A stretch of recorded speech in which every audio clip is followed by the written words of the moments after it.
nuestro hermano no es desconocido en este lugar.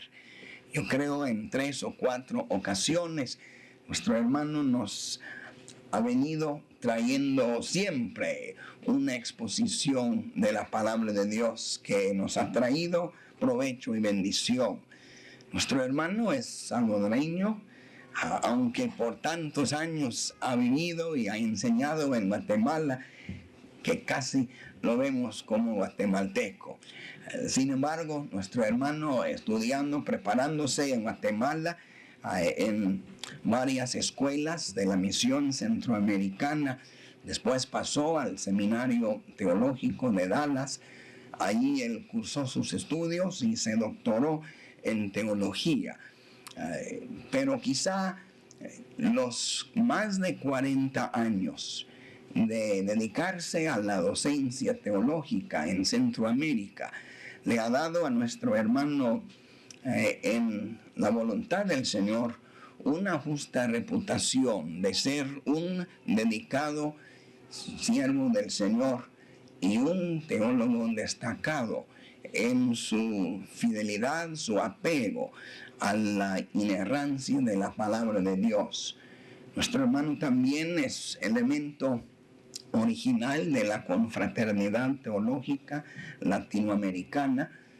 También ha servido desde el principio en las actividades de CONELA, una asociación de evangélicos latinoamericanos que para mí está abriendo brecha en cuanto al apego a las escrituras, al evangelismo, también al plantar de iglesias. Recién nuestro hermano como líder dirigió una consulta, la primera consulta teológica sobre el crecimiento de la iglesia, dando una buena base teológica, bíblica, a los tremendos esfuerzos que todavía esperamos en Latinoamérica. Esperamos en el mes de noviembre del próximo año una concurrencia muy grande en Sao Paulo, con IBAM 87. Nuestro hermano ha provisto en el área teológica dirección y también, sin duda, la enseñanza que el Señor le ha dado. Esto nos da una oportunidad de conocer, pero a la vez, sobre todo, presentarles a nuestro hermano como el siervo de Dios que fielmente ha servido al Señor. Y por eso me es un placer presentar tanto al auditorio presente como a los radioescuchas a nuestro hermano Emilio Antonio Núñez. Hermano Núñez, con toda libertad esperamos las bendiciones del Señor. Muchas gracias. Muy agradecido con el Señor, con el presidente de esta institución y todo su personal, con los estudiantes y con los amables visitantes, hermanos y amigos que están con nosotros en esta noche. Y también un saludo fraternal y cariñoso para nuestros oyentes, que allá a la distancia están en sintonía con nosotros y más que todo con la palabra del Señor. Estaba diciendo a algunos hermanos en este día que al predicar en estas conferencias, como en las otras en las que he participado, en realidad el cuerpo estudiantil me domina, me subyuga. Y yo me olvido del video y me olvido de la radio y todo eso y comienzo a charlar con los estudiantes. Entonces, no sé cómo va a resultar esto allá en el aire, a la distancia, pero se constituye una plática de corazón a corazón. Después de tantos años, como dijo el hermano Jansson, de estar dedicado a la educación teológica, pues yo me siento como pez en el agua aquí, hablando con los estudiantes. Perdonen los señores catedráticos y pastores y otros elementos aquí presentes si mis pláticas se tornan tan familiares. Pero yo creo que en verdad nuestro corazón estalla de gozo, no solo el de este servidor, sino el de ustedes, hermanos líderes, cuando vemos a una juventud que está preparándose para servir al Señor. Esperamos en nuestra amada Latinoamérica. El mensaje que proclamamos, dijimos anoche, que es el mensaje bíblico, es el mensaje que viene de las Sagradas Escrituras. dándole énfasis desde anoche a la siguiente realidad, que el mensaje que proclamamos, el Evangelio del Señor Jesucristo, lo encontramos no solamente en el Nuevo Testamento. Dijimos que este mensaje tiene raíces profundas en el Antiguo Testamento. En realidad no podemos entender el Evangelio de Cristo aparte de todo ese fondo histórico y doctrinal que el Antiguo Testamento nos ofrece. Hablamos, por ejemplo, del sacrificio de Cristo en la cruz. Bueno, el concepto de sacrificio tenemos que entenderlo y explicarlo a la luz de lo que el Antiguo Testamento enseña sobre aquellos sacrificios que no lograron quitar el pecado, como dice la carta a los Hebreos, pero que sí tipificaron o simbolizaron o representaron o anticiparon en cierta forma lo que acontecería tiempo después allá en el Calvario, cuando el Hijo de Dios se entregó por nuestros pecados. Y dijimos anoche también que el mensaje de la evangelización tiene que ser un mensaje teocéntrico, que el evangelista tiene que llegar a pregonar el evangelio dominado por la idea de Dios, reconociendo al Dios soberano, al Dios omnipotente, al Dios creador, al Dios sustentador de todas las cosas, al Dios de justicia, al Dios que demanda una justicia que está muy por encima de la justicia que los hombres imaginan, el Dios salvador, el Dios misericordioso. Pero dijimos también que es el Dios singular. ¿Por qué vamos a predicar con tanto celo, con tanto entusiasmo el Evangelio de Cristo? Porque tenemos la convicción de que hay un solo Dios y asimismo un mediador entre Dios y los hombres, Jesucristo hombre. De manera que no creemos que todos los caminos llevan a Roma, como se usa ese dicho para indicar que hay diferentes caminos que llevan a la salvación. Eso no lo creemos. Afirmamos y reafirmamos la singularidad del Evangelio de Cristo. Reafirmamos que Dios es el único que puede salvar y el único que ha provisto la salvación por medio de su Hijo Jesucristo, que ofrece el sacrificio redentor por medio del Espíritu Santo, que viene a aplicar los beneficios de la cruz y de la resurrección al pecador que cree en el nombre que es sobre todo nombre. Pero dijimos también que el Evangelio habla de Dios, pero habla del hombre. Y ofrecí que en esta noche daríamos también un vistazo a lo que las escrituras del Antiguo Testamento, para empezar, lo que las escrituras antiguo testamentarias dicen tocante al hombre. Y es muy bueno, creo yo, comenzar con esa pregunta que expresa el Salmo 8. ¿Qué es el hombre? ¿Qué es el hombre? Pregunta válida que tiene vigencia y no la pierde a través de los siglos. ¿Qué es el hombre? Es la pregunta que en esta noche viene a dar pie a nuestras reflexiones. ¿Qué es el hombre? Pregunta el salmista en el Salmo 8, Salmo número 8. En primer lugar, veremos algo de las diversas opiniones o diferentes respuestas que se le han dado a esta pregunta tan importante. ¿Quién es el ser humano? ¿Quiénes somos nosotros? ¿Qué soy yo? ¿De dónde vengo? ¿Hacia dónde voy? ¿Para qué estoy aquí en el planeta Tierra? Eso es de tremenda importancia. Teológicamente hablando, le llamamos a este tema antropología bíblica o antropología teológica. La ciencia teológica que trata del hombre, la ciencia bíblica que nos da luz tocante a la naturaleza, el origen, la naturaleza, el destino del hombre, el propósito que Dios tiene para el hombre. ¿Qué es el hombre? Un filósofo antiguo dijo, el hombre es un bípedo sin plumas, es decir, un animal que anda en dos patas y que no tiene plumas. Otro pensador de la antigüedad dijo, el hombre es un animal político. Con esto quiso decir que el hombre está conformado por las fuerzas de la sociedad y que el hombre tiene la responsabilidad de manejar la cosa pública. Es un animal político. Para el materialista de nuestros días, el hombre no es más que un producto de la naturaleza, el resultado de un proceso de evolución. Para el marxismo, que tanto se hace sentir en nuestra América Latina, el hombre es un ser material, con capacidad reflexiva, producto de evolución, un ente económico que puede forjar su propia historia dentro de unas líneas ya determinadas, en eso que se llama el proceso irreversible de la revolución. Son líneas, pautas determinadas por la dialéctica revolucionaria. En el marxismo se le da bastante énfasis al hombre genérico, es decir, el hombre masa, el hombre que trabaja para llegar a ser verdaderamente humano. El hombre se conforma o se configura por medio del trabajo. Hace unos años fuimos a la Universidad Nacional con los estudiantes para comunicar el Evangelio de diferentes maneras, por medio del testimonio personal, por medio de literatura, por medio de conferencias. Logramos que en algunas facultades nos dieran el privilegio de expresarnos como evangélicos en la Universidad Nacional de la Ciudad de Guatemala.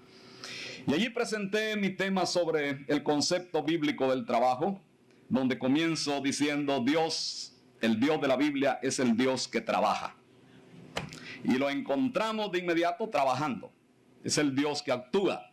Y el hombre trabaja porque está conformado a la imagen y semejanza de Dios. Trabaja porque es hombre. No trabaja para ser hombre. Es Dios quien lo hace hombre. Y después una chica universitaria me dice: ¿pero de dónde sacó usted eso de que el hombre trabaja porque es hombre? Pues de la Biblia, ahí está. Vea, me dice, a nosotros nos han enseñado tanto que el hombre se hace hombre trabajando, que en esta noche me ha golpeado mentalmente lo que usted afirmó, que el hombre trabaja porque es hombre. Esa es Biblia.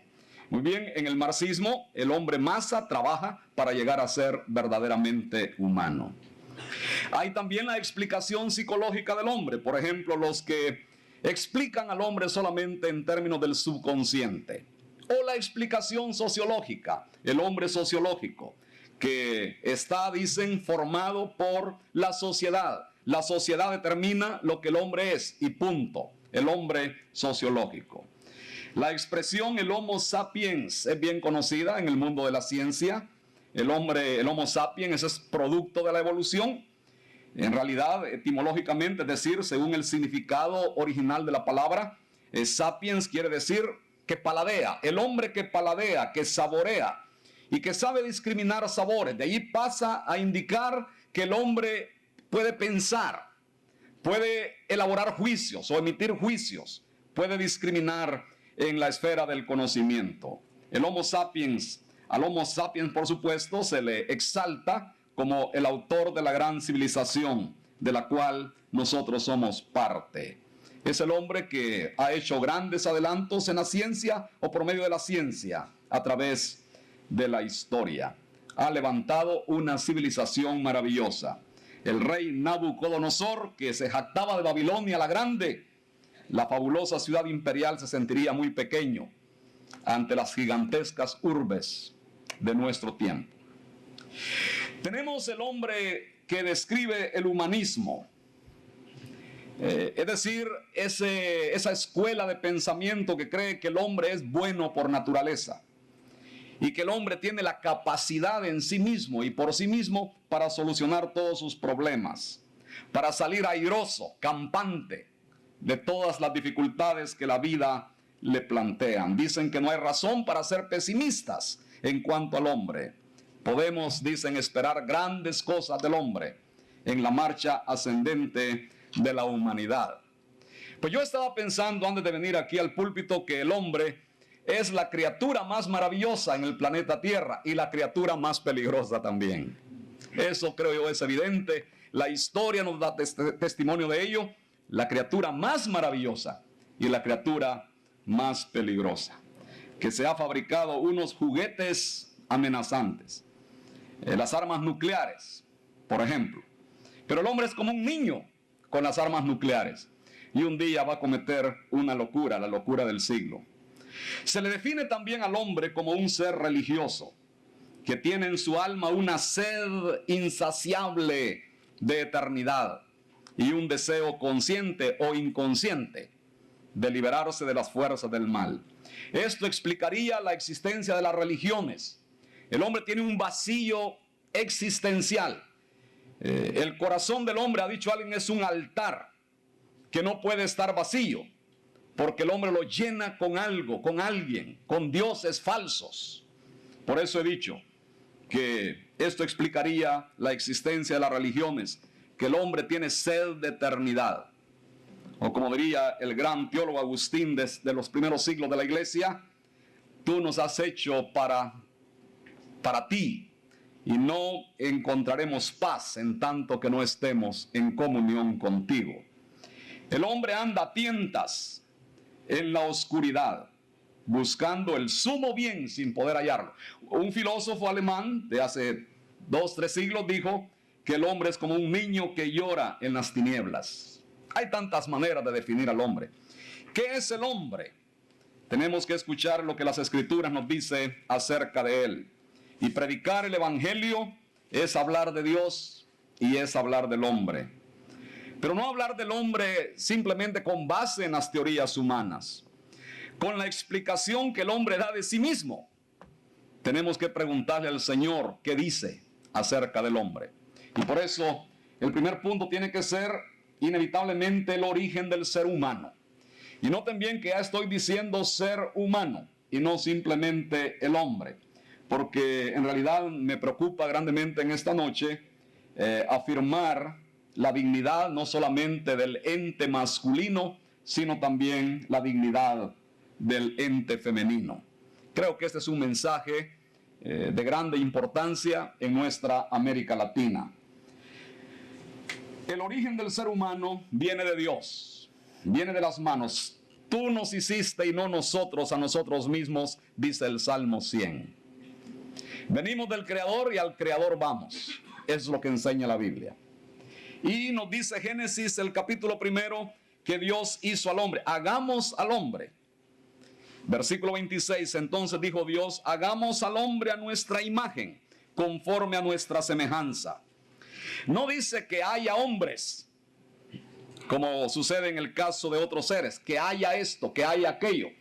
Dice, hagamos al hombre a nuestra imagen, conforme a nuestra semejanza.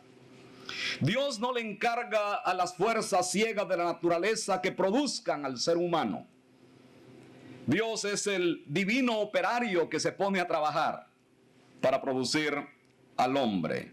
Y nos dice el capítulo 2 del Génesis que Dios da un soplo de vida en el hombre, a quien ha formado de la tierra. Un teólogo tiene una expresión bellísima para ese soplo de vida cuando dice, Jehová le da el beso de la vida al hombre que ha formado. Pero dice también el Génesis capítulo 20, el versículo 27 del capítulo 1, y creó Dios al hombre a su imagen, a imagen de Dios lo creó, varón y hembra lo creó.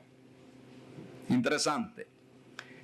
Varón y hembra creados por el mismo Dios, varón y hembra unidos en el acto de creación, unidos por el Creador, varón y hembra diferenciados.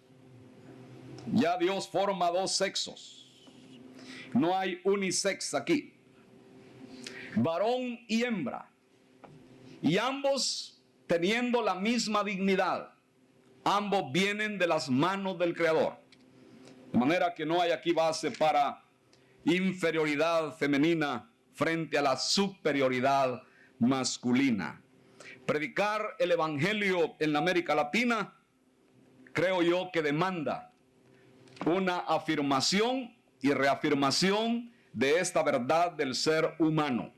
Cuando hablamos de derechos humanos, estamos hablando a la luz de la Biblia de derechos del hombre, pero también de los derechos de la mujer. Es lamentable que después de tantos años y décadas de predicación del Evangelio, para no hablar de siglos de predicación de un cristianismo tradicional o tradicionalista, es lamentable que todavía hay hombres en América Latina. Y yo he conocido hombres en círculos evangélicos latinoamericanos que todavía tienen la idea de la superioridad masculina y que todavía quieren tener a la mujer como un ser inferior, a quien simplemente se le tolera el ejercicio de ciertos derechos, pero no se le reconoce que tiene derechos por el acto de creación. Y predicar el evangelio incluye la mención de la dignidad del ser humano, hombre, mujer, unidos y al mismo tiempo diferenciados. Por otra parte, hombre y mujer complementándose el uno al otro para darle expresión a lo humano que Dios quiso crear aquí en la tierra. Además, cuando estudiamos el Antiguo Testamento descubrimos que el ser humano que Dios crea, este ser humano que Dios crea, es un ser integral. Noten bien que el Antiguo Testamento no es dualista. Con esto quiero decir que el Antiguo Testamento no hace una división abismal, profundísima, entre lo espiritual y lo material del hombre. Reconoce, claro, que hay espíritu, que hay cuerpo. El polvo se vuelva al polvo y el espíritu se vuelva a Dios que lo dio. Están reconocidas esos elementos del ser humano.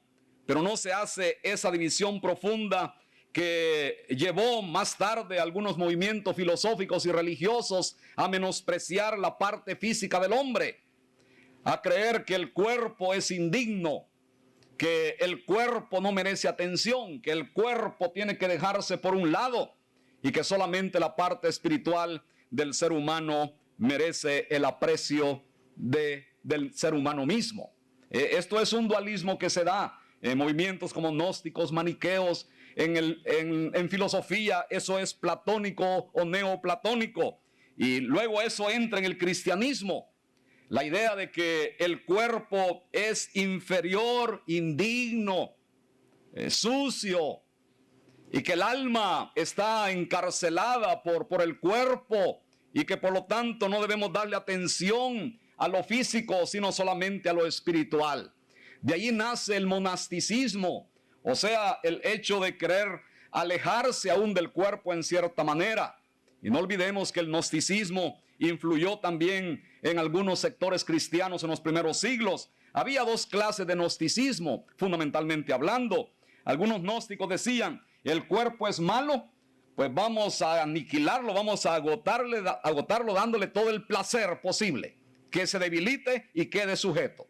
En tanto que otros gnósticos decían, el cuerpo es malo, pues no le vamos a dar de comer, que se debilite. La cosa es oponerse al cuerpo, no tener en cuenta al cuerpo. Ese dualismo no se da en las Sagradas Escrituras, no se da en la filosofía griega ni en la teología hebrea, ni se da en la teología del Nuevo Testamento. ¿De dónde nace esto del monasticismo? De la idea de que el cuerpo es malo en sí. ¿De dónde nace la idea del celibato? De la idea de que el cuerpo es malo en sí. Que aún casarse, eso no era lo ideal. Que lo ideal era quedarse célibe. Pero ahí detectamos ya la influencia de esa idea dualista, de esa idea de que el cuerpo no merece la atención.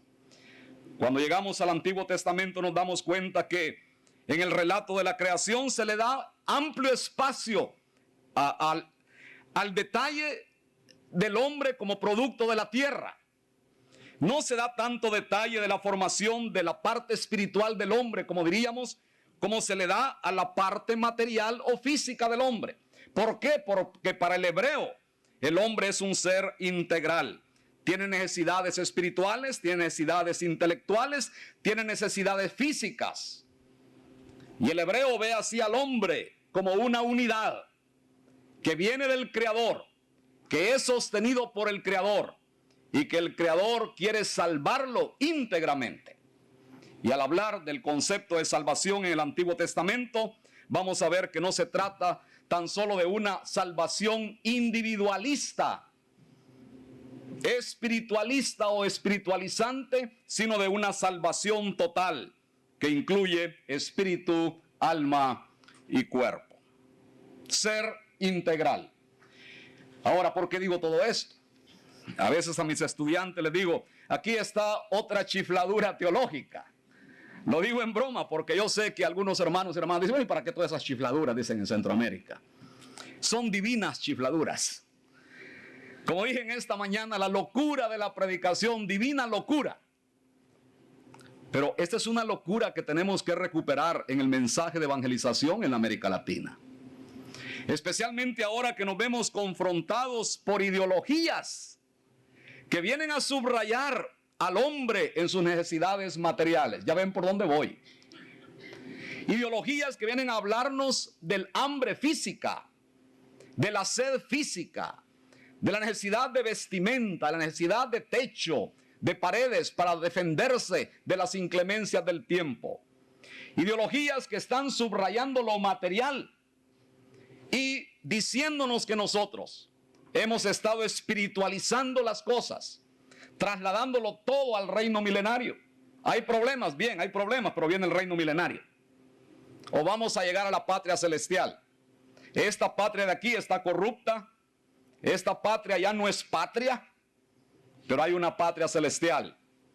Alcemos el vuelo. Preparémonos para el más allá. Eso es lo que nos dicen. Frente a ese desafío, nosotros que tenemos la palabra del Señor, hemos de acudir a ella y recuperar estas verdades que estoy subrayando en esta noche. Al hombre se le ve en el Antiguo Testamento como a un ser integral. Y si no hemos estado predicando esto, es porque no hemos tenido el cuidado necesario de recuperar la bellísima descripción que se hace del hombre en el capítulo 1 y en el capítulo 2 del libro de Génesis. Dignidad especial del hombre. La dignidad especial del hombre, ¿en qué consiste? ¿Qué es el distintivo del hombre según las Sagradas Escrituras? Generalmente en los estudios de antropología física y antropología cultural se hace una comparación entre el hombre y los animales. Los antropólogos nos han dicho a veces que la diferencia fundamental entre el hombre y los animales es el lenguaje.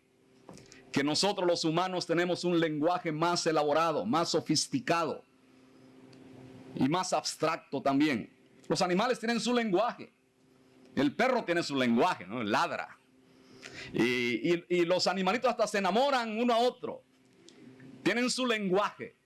Lo que se llama el reclamo amoroso del macho para la hembra. Tienen su lenguaje. Pero no es como el lenguaje humano.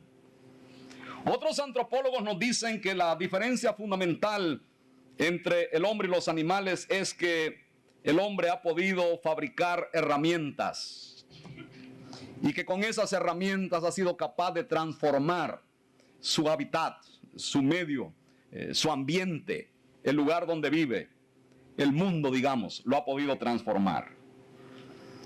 Y así van las teorías, así van las especulaciones. Según la Biblia, el distintivo más grande del hombre, lo que le diferencia fundamentalmente de los animales es que el hombre lleva la imagen de Dios. Lo que los latinos llamaban la imago Dei, la imagen de Dios, estampada en el ser humano. Hagamos al hombre, varón y hembra, a nuestra imagen y semejanza. Los teólogos han discutido tanto, han especulado tanto sobre el significado de imagen y semejanza. En mis primeros años de estudio de teología, pues me hicieron memorizar algunas explicaciones que diferenciaban entre imagen y semejanza, solamente para descubrir después, guiado por otros maestros, de que al fin y al cabo, el libro de Génesis mismo usa las dos palabras en forma intercambiable, o sea que básicamente no hay una gran diferencia como se suponía. En el capítulo 5, versículo 1 dice: el día en que creó Dios al hombre, a semejanza de Dios lo creó. En el versículo 3 de ese mismo capítulo dice: y vivió Adán 130 años y engendró un hijo a su semejanza, conforme a su imagen, y llamó su nombre Set. Versículo 1 usa semejanza, versículo 3 usa imagen. Y si vamos al capítulo 9, encontramos el mismo uso de los términos como si fuesen sinónimos. Pero claro, en el idioma hebreo nos explican los eruditos, esta repetición de términos sirve para darle énfasis, para darle fuerza al mensaje que se quiere comunicar. Pero ¿qué es la imagen al fin y al cabo? La imagen y semejanza de Dios, nos han explicado los teólogos, la imagen y semejanza de Dios consiste en que el hombre refleja facultades que Dios mismo tiene. Que el hombre tiene inteligencia como el Creador es inteligente. Que el hombre tiene sensibilidad como el Creador tiene sentimientos. Que el hombre tiene voluntad como el Creador tiene también el poder volitivo. El hombre tiene el poder de hacer decisiones. El hombre tiene el poder de conocer su ambiente. El hombre tiene el poder de evaluar lo que está en su derredor. El hombre tiene el poder de decidir. Tiene esas facultades que el Señor le ha dado. Teólogos modernos nos dicen que cuando hablemos de la imagen de Dios no pensemos solamente en la parte espiritual del hombre, que pensemos en el hombre como un ser integral. No que Dios, el Creador, ahí tenga un cuerpo como el que tengo yo, sino que para reflejar esas facultades yo necesito un cuerpo. Para reflejar que tengo inteligencia, que tengo sentimientos, que tengo voluntad, que tengo el poder de decidir, que puedo conocer mi ambiente, necesito mi ser físico. Entonces, el hombre, aun cuando se habla de la imagen de Dios, en la teología contemporánea, se le ve a este hombre como un ser integral. Este es el gran distintivo del hombre. La dignidad especial entonces del hombre y la mujer es que lleva esa imagen de Dios. Y no olvidemos esto, por favor, que aún después de haber pecado, aún después de haber transgredido el mandamiento divino y haber caído en el abismo del pecado, el hombre todavía preserva la imagen de Dios, lleva la imagen de Dios. En Santiago, la carta de Santiago, capítulo 3, versículo 9, se nos habla de la imagen de Dios en el hombre. El hombre ya ha caído. Claro, la imagen está distorsionada. La imagen está nublada, como dice un teólogo. La imagen está afectada por el pecado. Por ejemplo, se nos habla en el Nuevo Testamento de que la inteligencia de los gentiles está entenebrecida. Se nos habla de que del corazón salen los malos pensamientos. Se nos habla de una voluntad sometida al pecado, a Satanás y al mundo. La imagen de Dios en el hombre existe, persiste, pero ha sido nublada por la presencia del pecado. No olvidemos eso. Ahora, parte de la dignidad especial del hombre es las responsabilidades que se le han dado o que el Señor le da, las responsabilidades del ser humano. Y seguimos hablando del hombre, ¿verdad? Porque eso es lo que dice la Biblia, el hombre. Pero cuando la Biblia dice el hombre, está incluyendo tácitamente al ser femenino, a la mujer. En cuanto a esas responsabilidades, tenemos que el Creador le da al hombre lo que se llama en la misionología contemporánea el mandato cultural. O sea, que coloca al hombre, coloca a la mujer en el huerto de Edén para que señoreen. Como dice el capítulo 1 de Génesis, versículo 28. Y los bendijo Dios y les dijo: fructificad y multiplicaos, llenad la tierra y sojuzgadla, y señoread en los peces del mar, en las aves de los cielos y en todas las bestias que se mueven sobre la tierra. Y versículo 30 dice: a toda bestia de la tierra y a todas las aves de los cielos y a todo lo que se arrastra sobre la tierra en que hay vida, toda planta verde le será para comer. Y fue así. Y vio Dios lo que había hecho y aquí que era bueno en gran manera. Entonces el mandato cultural tiene que ver con el privilegio y la responsabilidad que Adán y Eva reciben de gobernar la tierra como los virreyes en este planeta, porque el rey es el Señor. Como los mayordomos, como los encargados de todo un planeta, para que lo cuiden, para que lo cultiven, para que lo gobiernen. Ese es el privilegio que reciben ambos, Adán y Eva, no solamente el hombre. Es interesante que el mandamiento ha hablado también de crecer o fructificar y multiplicaos, un texto que da bastante que hablar en nuestra América Latina en relación con la explosión demográfica y la así llamada control de la natalidad, o para dar una palabra más suave o una expresión más suave, la paternidad responsable. Hay quienes en América Latina quieren escudarse todavía en ese mandato de fructificar y multiplicaos. Y dicen que multiplicación, por supuesto, tiene que ser multiplicación hasta lo infinito, ¿verdad? En tanto que otros dicen, bueno, con 2, 3 ya estamos multiplicados y basta. Me llama la atención que en ese mismo versículo donde dice el Señor, fructificad y multiplicaos, también le dice a Adán y Eva que sojuzguen y señoreen sobre esta creación, sobre este planeta. ¿Qué nos quiere dar a entender en esto? Que si el hombre va a señorear, que si el hombre va a sojuzgar a la naturaleza, a su ambiente, entonces el hombre tiene que sojuzgarse a sí mismo también. Tiene que usar lo que se dice a nivel popular, el sentido común. No nos metamos tanto en esa discusión. Bástenos decir en esta noche que este hombre a quien se le dice fructificad y multiplicaos, también se le dice que señoree, que sojuzgue la tierra. Y tiene que comenzar por sojuzgarse a sí mismo. Podríamos hablar también de los aspectos culturales del asunto. Allá en Israel, los tiempos cuando reciben la ley y tiempos después, pues era un país agrícola, pastoril.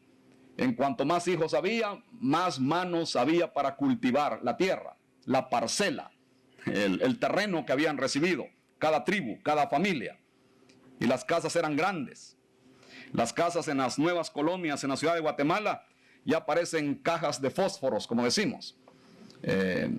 No es el lugar para tantos hijos, a menos que los pongamos así, en aquella especie de camas que son de 3 y 4 pisos, ¿verdad? Almacenarlos así alrededor. Me parece que eso el sentido común nos lo está diciendo, para no hablar ya de lo que dice la palabra del Señor. Bien, ahora permítanme decir algo acerca de este mandato cultural en relación con la naturaleza. Tal vez lo que dije anoche tocante a la ciencia moderna y a la técnica moderna pudo haber parecido a alguien como si yo fuera un predicador, un maestro de la Biblia que está en contra de la ciencia y de la técnica. No es así. Lo que dije anoche es que si el hombre antes adoraba a la naturaleza en los tiempos cuando la ciencia moderna no se había desarrollado, ahora que esta ciencia impera en nuestra civilización, el hombre culto, el hombre educado, el hombre intelectual tiende a adorar a la ciencia. Antes adoró al sol, que no se lo podía explicar. Ahora adora a la ciencia que explica el sol. Antes adoraba al relámpago, que no se lo podía explicar. Ahora adora a la ciencia que explica el relámpago. Y dije, antes adoraba a la luna y la tenían como una diosa. Ahora esa diosa está pisoteada por los astronautas que llegaron allá a ella. Pero se adora a la ciencia y a la técnica que hicieron posible ese viaje a nuestro satélite, la Luna. No estoy en contra de la ciencia, no estamos en contra de la ciencia y la técnica los cristianos evangélicos. Creemos que el mandato cultural autoriza a la ciencia moderna, en el sentido de que el hombre ha sido colocado en la tierra para gobernar, para conocer a este planeta, para gobernarlo, para vivir de lo que produce este planeta. De manera que la ciencia moderna, creo yo, tiene la autorización del Señor, del Creador, para desarrollarse aquí en nuestro vehículo espacial. El problema consiste en que el hombre ya marcado por el pecado no siempre utiliza la ciencia para el bien del género humano. No siempre utiliza la ciencia para gloria del Creador que le ha encomendado el cuidado y el gobierno de la naturaleza. El hombre, ya por causa del pecado, se endiosa, se ensoberbece, se jacta, se considera autosuficiente y le da las espaldas al Creador. Y no solo eso, también puede usar la ciencia para su propia destrucción. Eso creo yo que tenemos que proclamarlo. En América Latina necesitamos más ciencia, necesitamos más tecnología, necesitamos más desarrollo, más progreso para el bien del pueblo latinoamericano, pero necesitamos, por supuesto, un progreso humano terrenal que vaya acompañado, por encima de todo, por un poder espiritual que transforme al hombre desde adentro, que produzca ese cambio que solamente Cristo puede producir. Entonces el mandato cultural está dado. pero hay también un mandato moral que reciben el hombre y la mujer allá en el huerto de Edén. Versículo 15, capítulo 2 de Génesis. Tomó pues Jehová Dios al hombre y lo puso en el huerto de Edén, para que lo labrara y lo guardase. Y mandó Jehová Dios al hombre diciendo: de todo árbol del huerto podrás comer, mas del árbol de la ciencia del bien y del mal no comerás. Porque el día que de él comieres ciertamente morirás. Ciertamente morirás. Ahí está el mandato moral. Y con eso vamos a terminar en esta noche con un comentario breve sobre ese mandato moral. ¿Por qué ese mandato? ¿Por qué esa prueba tremenda para el ser humano?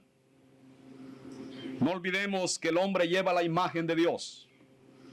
No olvidemos que Dios ha creado a un ser con facultades, con inteligencia, con sensibilidad, con voluntad, con el poder de hacer decisiones, hemos dicho en esta noche. Dios no creó un robot, no creó un autómata para darle cuerda y que empezara a alabar a su creador, como una grabadora o una toca cassette, o como le quieran llamar aquí. Yo recuerdo a un pastor que enviudó y estábamos en un retiro pastoral. Esto sucedió hace muchos años.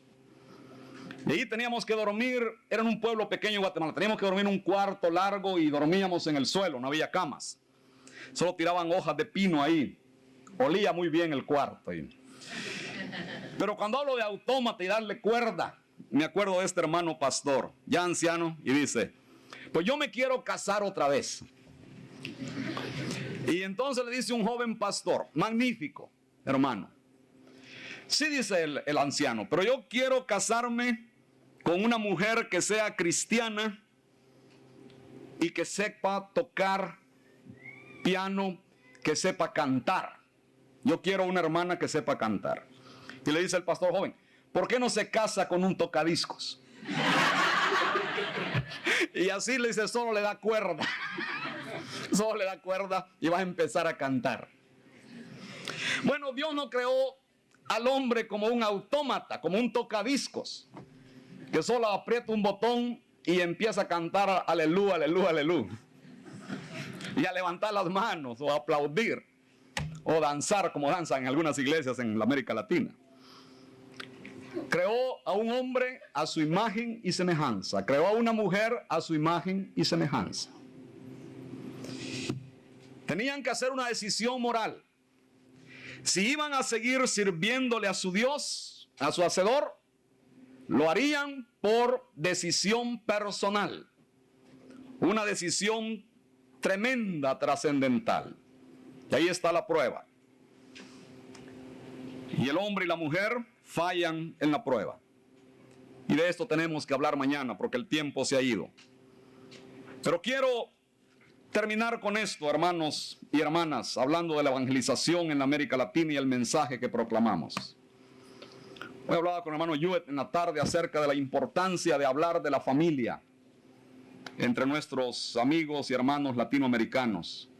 Yo le decía, es interesante que allá en Guatemala se hace sentir más y más la necesidad de hablar de la familia, porque más y más se van deteriorando los valores morales conforme progresa la así llamada civilización.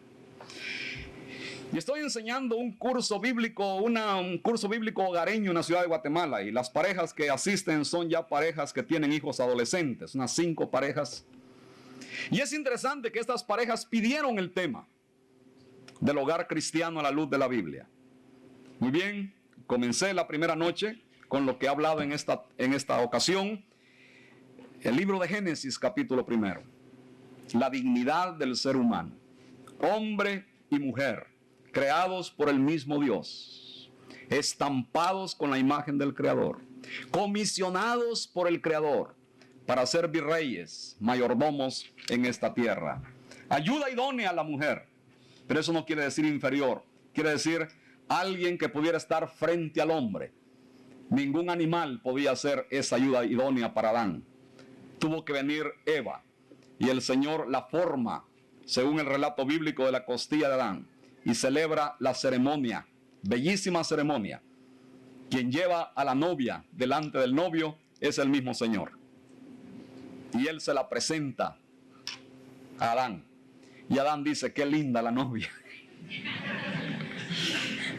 Y noten bien que cuando vamos a hablar de la familia en América Latina, tenemos que insistir en esta verdad. Dios hace una Eva para un Adán para una Eva. Nada de sucursales.